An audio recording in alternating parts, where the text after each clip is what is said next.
Entering a very saturated market with power stations and portable generators, the Phyleko Portable Power Station ENF 1000S that we're reviewing today is definitely looking to find its place. And as will be the theme of this review, this is a very good looking and very portable power station, though it does have a number of quirks which we will be covering. This is a sub 25 pound, 1024 watt hour or 320,000 milliamp power station, which can also be bundled with a 100 watt 18 volt solar panel. Now, the thing to keep in mind is, although this does have the specs to go toe-to-toe with some of the bigger brands, Phyleko obviously is not one of those bigger brands, and so reputation, history, and other concerns may also come up. With its smaller size comes smaller capacity, and although this won't keep you off the grid for weeks at a time, the ENF 1000S may find its place as a reliable companion for day trips, as well as even shorter weekend getaways. Its compact size and efficient design allows it to blend seamlessly into your travel plans without burdening you too much with excessive weight or occupying valuable space. And that's whether you're packing it in the trunk of your car or even using it on a smaller table.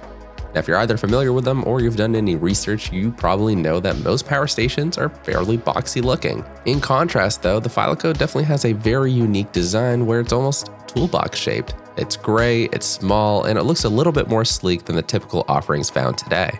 And while there are several other 1000 watt hour options on the market which also do have similar top handles, the Phyleko is a little bit different here because it's wider yet skinnier. It measures about 8 by 8 by 13 inches.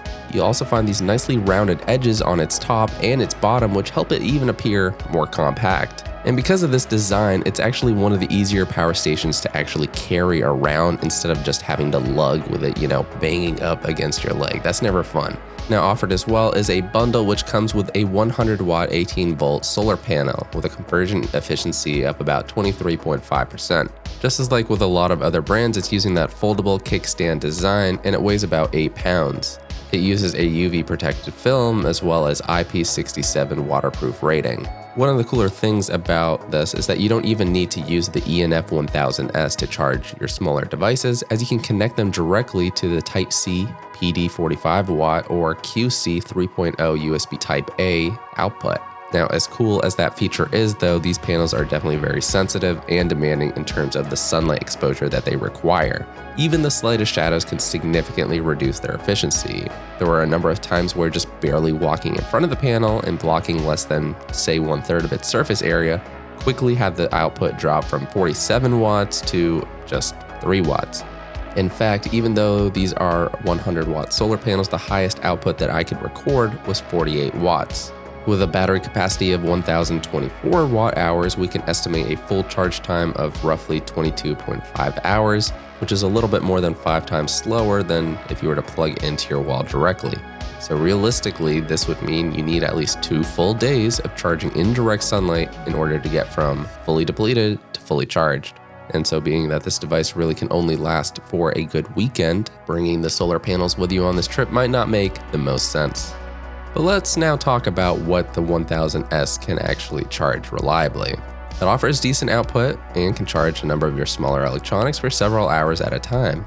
It even has support for peak output for small to mid-size appliances like your blenders and microwaves. For output, we have one car socket with 120 watts, 2 DC outputs with 120 watts each, one combo DC input-output with 200 watt input or 120 watt output, and I'll be returning to this in just a bit as this is a very interesting point. There's also 3 USB Type-A with 18 watt output and 2 USB Type-Cs with 100 watt output.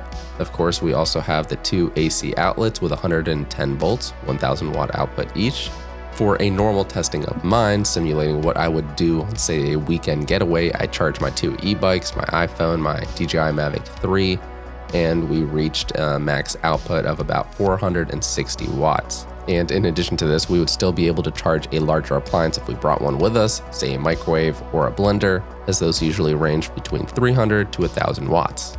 Now, returning to my earlier point, despite its decent performance, although most power generators are basically plug and play, the Phyleko is, for whatever reason, the exception. For instance, connecting the solar panel requires not 1, but 2 adapters. It's not just plug it right in and it works.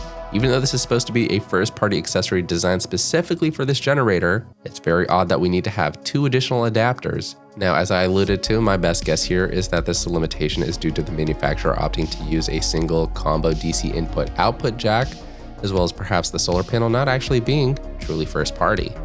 And of course, aside from this being very annoying, my bigger concern here is the additional points of failure that this might potentially cause. Now, beyond this, the included instructions are also pretty lacking, and it leaves users having to figure certain things out on their own. So just as I was confused by the solar panels requiring the 2 adapters, I was also trying to figure out why is no input being registered despite me having direct sunlight. Apparently, you need to turn on the USB button in order for the generator to register the input from the solar panel, as this is technically an input underneath the USB connections. I don't understand this very much. Again, the instructions did not make this clear, and I spent way more time than I'm happy to admit trying to figure out what was going on. Now, hold on to your seats because things are gonna take a bit of a weird turn.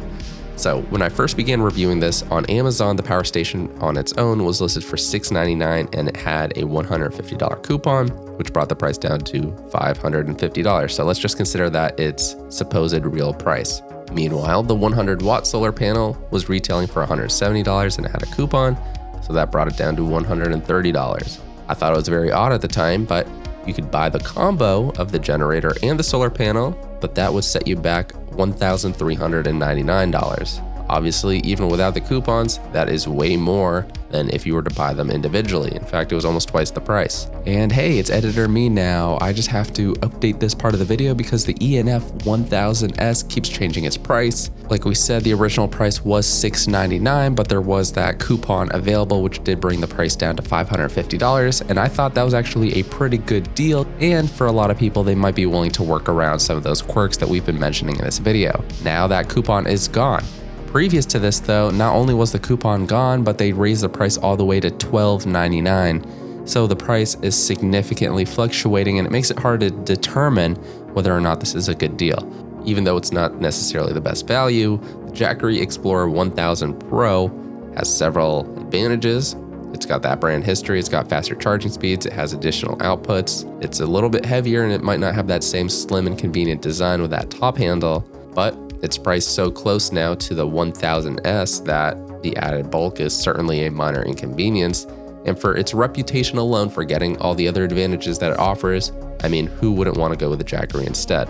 And again, considering that fluctuating price point, as well as how competitive this landscape is, I would say most potential buyers would probably be better off exploring other, more established options. Again, at its original price point of $550, the ENF 1000S was a decent contender for those willing to take a chance. If you're looking for something more predictable, seamless, you can definitely find better options out there.